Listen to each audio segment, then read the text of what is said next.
Welcome into another episode of Three's the Crowd. I'm Preston Vargas alongside Eli Atwood. Eli, how you doing today?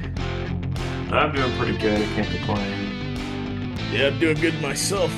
So before we get into this one, don't forget to hit that like button and subscribe to the channel. We got a goal to get to 200 subs by the start of football season. So make sure to hit that subscribe button and leave a like as well.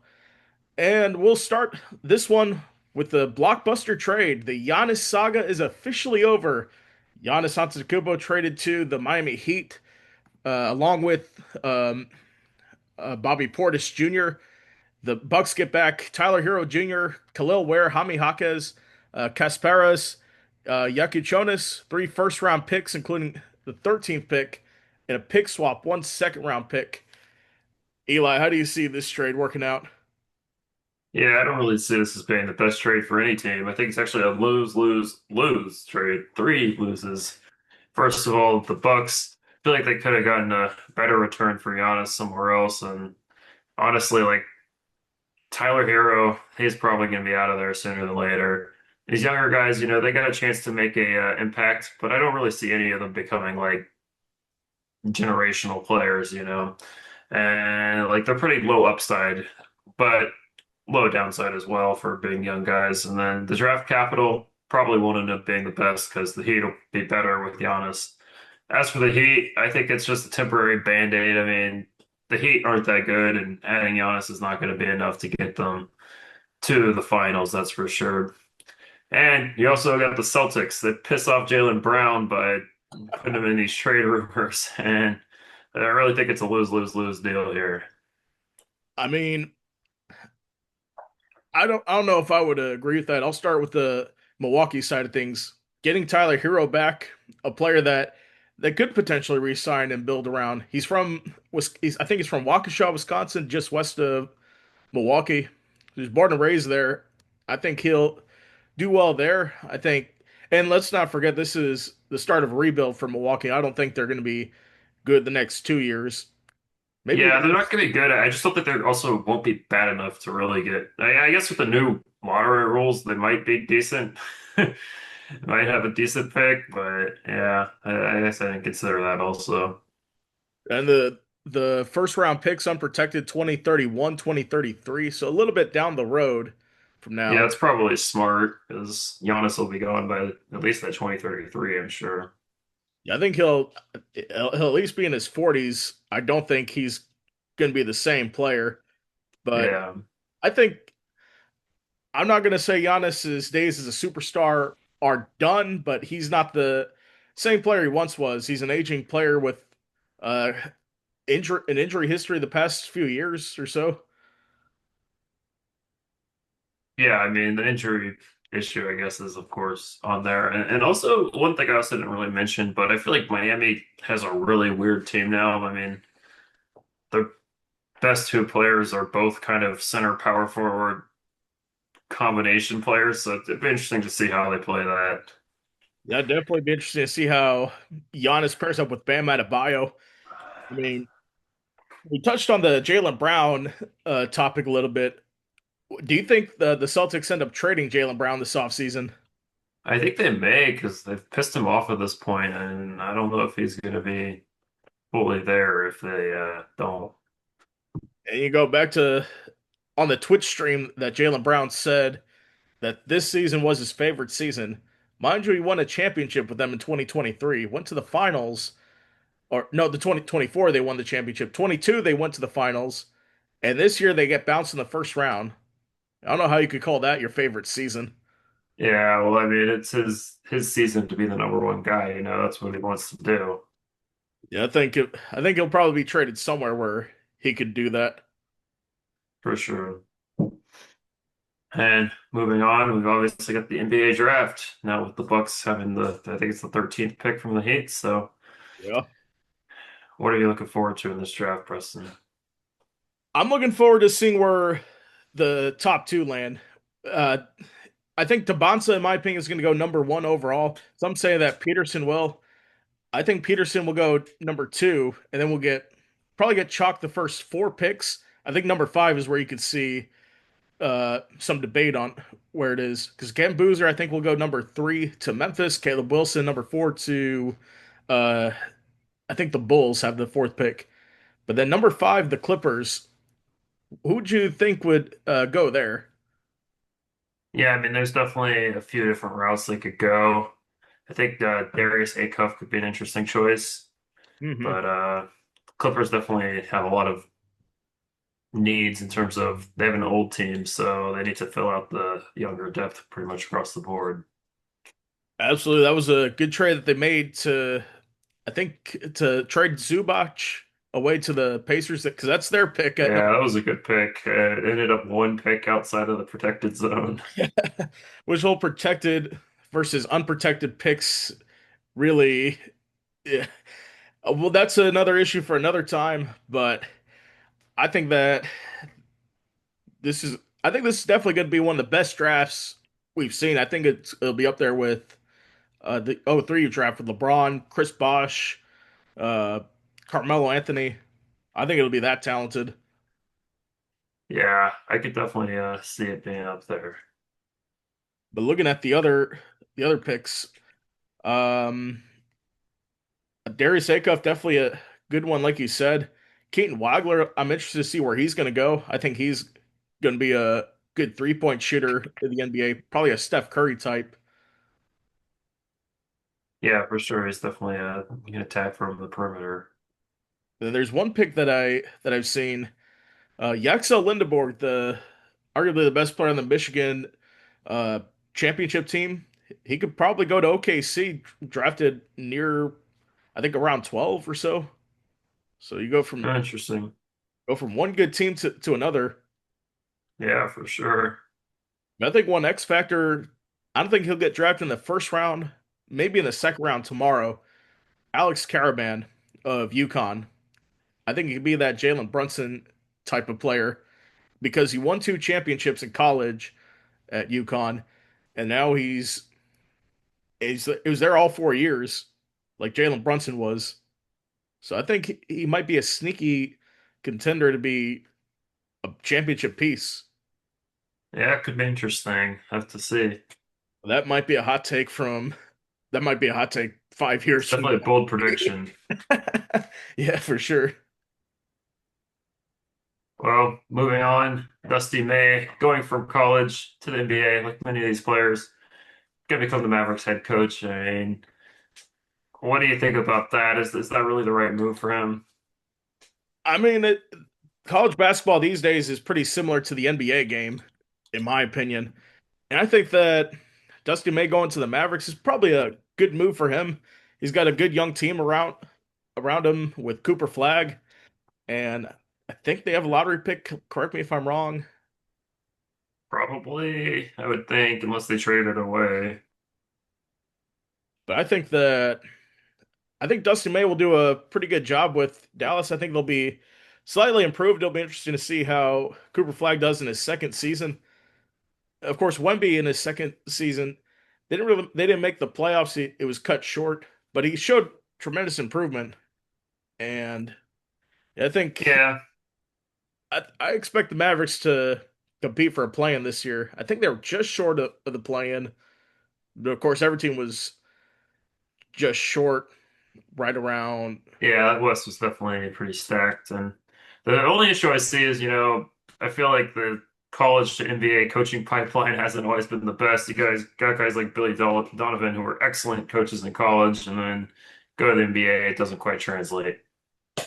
I'm the thing with Billy Donovan is he he had good talent around him. He was in the playoffs every For year sure. with KC, but I mean the way his tenure ended with the Bulls, that team was already set to rebuild. It was just a matter of time when they needed. Well, he had good players on the Bulls when he got there.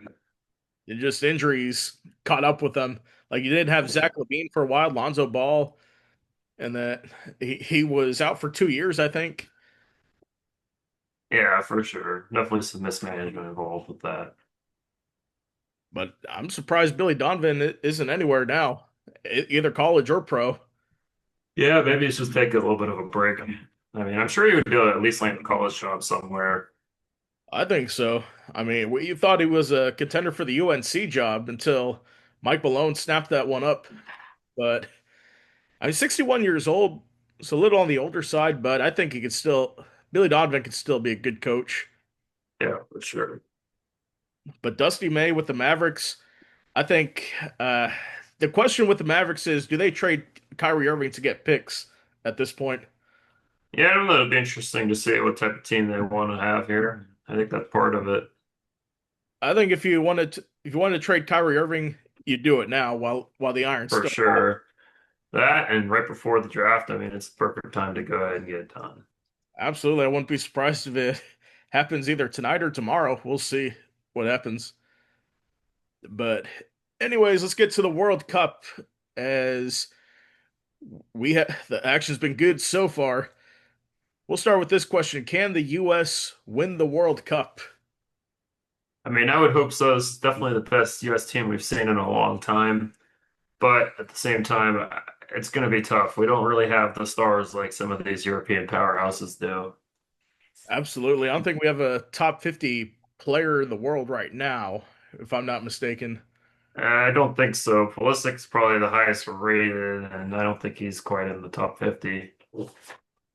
Pulisic, either him or Balogun, maybe. I think Yeah. definitely had big boosts this tournament for sure. Yeah, we got some good guys in the midfield too, like Wes McKinney and whatnot.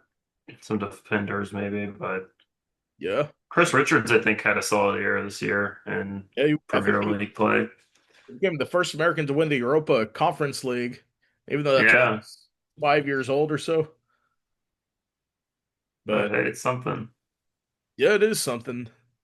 But we'll get into the rest of the tournament now. Including yesterday's action, some great action. Lionel Messi, Kylian Mbappe, and Erling Haaland each scored twice for the second straight time.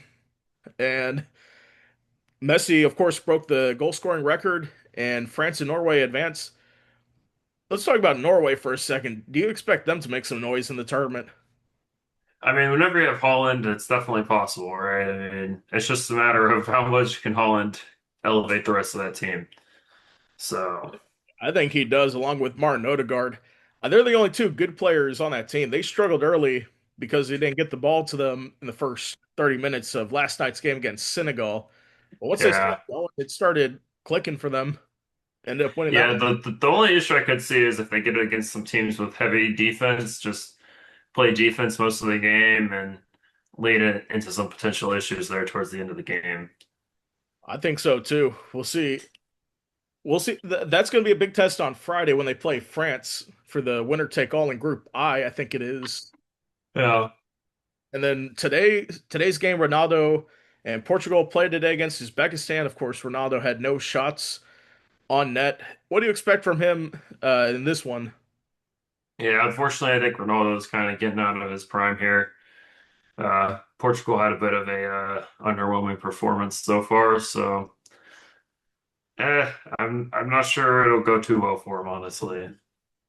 I know this is a must-win game, and I think Portugal have to run it through Bruno Fernandes instead of Ronaldo. It's kind of like that thing with the Lakers running the offense through Luka instead of LeBron. Yeah, exactly. And honestly, if Portugal doesn't win this, they're definitely screwed. I don't see them beating Colombia, so This is their last chance against an yeah, Uzbekistan team that it's their first time in the World Cup. yeah, that's pretty crazy. But who's the most surprising team of this World Cup so far, in your opinion? Uh, I'm going with Cape Verde. You know, they've come out strong and gotten two ties out of a team that, many people didn't think would have any shots. So I think that's pretty impressive. Bozinha, their goalkeeper's been a great story so far. And I think that's my most surprising team as well for those Yeah, sakes. What about the most disappointing team at the World Cup? I think Turkey could be up there, honestly. Turkey hasn't been able to get a win. I think they've actually lost both. I don't think they tied even. And this was a team many people thought would be a good underdog to potentially go deep into the run. Trying to recapture that match they had in 2002, where I think they finished third place in the World Cup in 2002. They haven't qualified since. Yeah.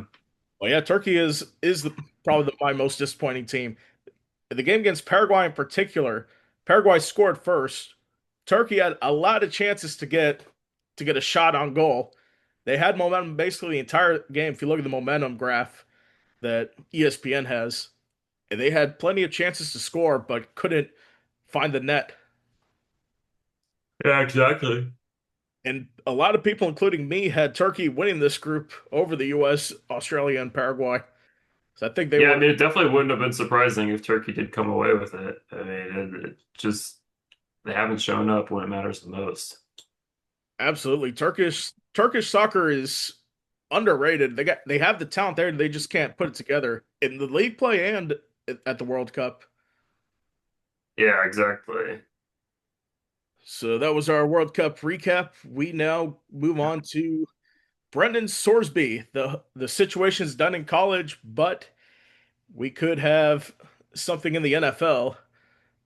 Yeah, Uh, I mean, we'll see. It depends. I saw the NFL hasn't yet approved him for the supplemental draft, so we'll see if they approve him or not. I think they probably will. You know, we've seen similar cases to this in the past, and they have approved those, so I think it's very possible that he'll be in. yeah, I think that he's probably going to be in the supplemental draft. I think that'll be held around, I think just before training camp, maybe mid-July. I think he's already had his pro day scheduled for around that time as well at a local Gotcha. W high school. But where do you think that Brandon Sorsby is going to go? Honestly, I think he'll get selected, but not high. I mean, just with all the situation that's going on, combined with the fact, I mean, it's not like he was a consensus first round or even second round pick. I mean, the guy was projected to go like fourth if he had declared, and now Yeah, you've got all this extra headache that's going involved. I think it wouldn't surprise me if he goes for a sixth round pick. I could definitely see that. I think the ceiling is probably a day three pick, maybe four or five. Yeah, maybe a four or five if there's a team that's desperate, you know, maybe like the Jets, for example. I think I saw something where Geno Smith has some sort of issue or Oh, like or his with his wife or something. So maybe he gets suspended. Maybe they get worried about that. So it could be interesting. I haven't heard about that. That's definitely something. Yeah, I don't know. I forget exactly what it was. Let's see. But Yeah, police investigating an assault allegation against Geno Smith. So if you got that yeah, hanging over their heads, they don't really. I don't know who's their backup. is Tyrod Taylor still there? Let me see. Potentially, in which case maybe it's Cade Klubnik, so maybe they don't. If they already got Cade, they probably won't go for the Sorsby, but maybe they do just for depth. That But that's yeah, definitely the point with uh the whole Brandon Sorsby conversation is that every team that needs a quarterback already drafted one, and then in the past 2 years, really as a either a backup or a starter. Like the Cardinals, I don't think will need him. They have Carson Beck behind uh Jacoby Brissett. yeah. Look at another team, maybe the Colts could. I mean, honestly, I think his most realistic outcome is he'll be drafted to be a backup. Like Yes, absolutely. he's just not going to get that starting opportunity more than likely. Yeah, I agree with you there. I think I've said this even before the gambling stuff, where I think Brandon Sorsby's probably going to be a backup in the NFL. I think he could have played in position to possibly be like a Ty Simpson kind of pick, but we'll see. All right. Oh, I missed that. Oh, Yeah.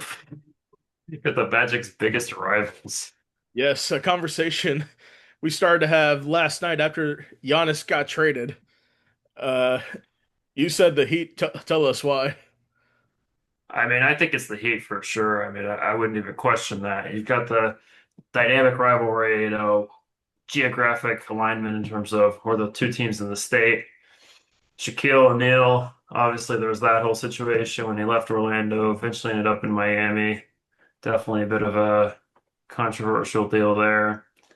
And yeah, we're always going against each other for the division, so I think it's definitely the biggest rival. I think it would be the biggest rival if divisions really mattered, but I don't know if it matters at this point, in my opinion, with the whole seeding issue. I know we've had some battles with the Miami Heat in the past.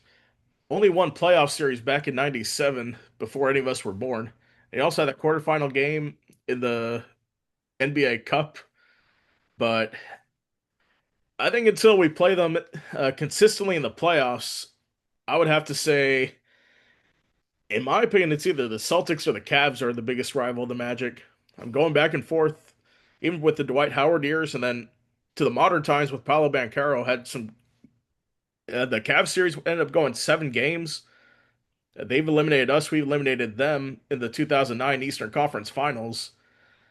And I would argue it's definitely probably the Cavs or the Celtics.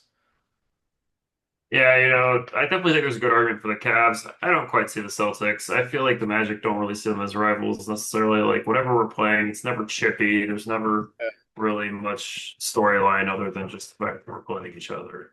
I know last year during the playoffs there was some controversy of it being chippy. Yeah, a little bit, but I definitely think Cavaliers would edge them out. And honestly, another team too that we should look towards is the Hawks. The We Hawks, had that play-in game last year with the Hawks. Trae Young got ejected. And I mean, obviously, too, that we've played each other in the playoffs for a few times. Dwight Howard, I think, beat him one time in the playoffs. So definitely some history there. and that's why, in my opinion, I think the NBA needs to do reseeding for the playoffs. Like instead of 1 to 8, you have a whole group of 1 through 4, and then you play geographically in the first round. Like if you're the 1 seed, you can play the 5 or the 8 seed, whichever is closest to you. Yeah. But yes, let's go into our other headlines now. We start with Oklahoma last night trouncing UNC 13-2 to take the College World Series. I think that's the fifth straight title for the SEC. Will their dominance ever end in baseball? Yeah, I mean, maybe it will, maybe it won't. I honestly don't know. And that's the last sport that the SEC really has any kind of dominance in my opinion. Yeah, I mean, at least in terms of the main sports, I'd say for sure. And then the Timberwolves last night and the whole Giannis situation, they made a trade of their own. They traded Julius Randle to the Brooklyn Nets and then extended Ayo Dosunmu to a 5-year, $112 million deal. What does this mean for Minnesota? Yeah, I mean, I think that's just a cap clear there for Julius Randle. They got a late first round pick, obviously. Could Yeah. be worth more than that, but he's an older player on an expensive deal. I think that deal also saw Nick Claxton go to the Bulls or something like that. It's just kind of a random, I think that was just a throw in to make the trade work. yeah, I think it was something with the salary, I guess. So I think the Bulls traded their pick to Minnesota for that. something like that. Yeah, But I'd assume he's definitely a good talent. Showdown in the playoffs with a 40-point game in the first round. I think that locking him up is a pretty good thing. yeah, for sure. And then Wyndham Clark, he had to deal with the crowd going against him to win the U.S. Open by one stroke over Sam Burns for his second U.S. Open title. What does this mean for him? I mean, it's pretty good, I guess. He's got the second title. It's always something not a lot of players get, so you got that going for him. And a lot of people were rooting for Scotty Scheffler to make a run there. I think it was a 6-stroke advantage entering the last day. It narrowed down. I think he lost lead at one point, but then ended up taking the lead back. And then Yeah. the Florida Panthers made a trade after missing the playoffs last year. They go to Ottawa and acquire Brady Tkachuk, who's the brother of their captain Matthew Tkachuk, for 3 first-round picks. Do you think that's a good trade for the Florida Panthers? I mean, he's definitely a good player, and 3 first round picks is a hefty price to pay, but Panthers are in win now mode, so I think it makes a lot of sense. Last year they had a lot of injuries, which is why they missed the playoffs after winning 2 cups in a row. I think they could Yeah, probably win a third one pretty soon. I agree. And then finally, Caitlin Clark, she scores, excuse me, she scores 24 points and gets her fifth tech in an 86-77 win over the Phoenix Mercury. What does this mean for the Indiana Fever at this point? I think for the Fever, they gotta watch out on those tags, but they're getting the wins, so that's what really matters. Absolutely sitting comfortable there in the 16 and what could be a pretty competitive WNBA. And the top seven seeds are 3 games back. I think we're around the midway point of the season, so it's definitely something to watch for sure. Yep. And now we'll go into what we're watching for this week. Eli, what you got? Of course, I'm always going to root for the home team. We got the USA versus Turkey A. Yes. USA and Turkey A. Neither of them really have much on at on the stakes here in this game, but for the US, it could mean some standings. And Turkey, it's like I guess a bit of a game of pride in terms of trying to get one win here before they finish it out. And it's definitely a game where I think the US will rest the players that are on yellow cards. I think Pulisic will definitely come off the bench, maybe in the 85th minute. They don't necessarily have to start him, but they're already Yeah, locked. I saw where they're only going to play him unless he's 100% healthy. So, Yeah, for sure. But for what I'm watching for this week, big game out in Group I, France and Norway, Thursday at 3 o'clock. We'll be streaming that live on the channel. It'll be a big game for both these teams who will win their group.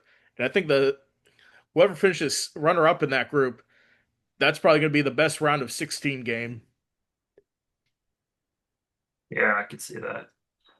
But yes, that's going to do it for today's episode. Don't forget to hit that like button and subscribe to the channel. We'll be back for another Rankum episode on Friday. Anyway, thank you for watching. Have a great day, and we'll see you again next time.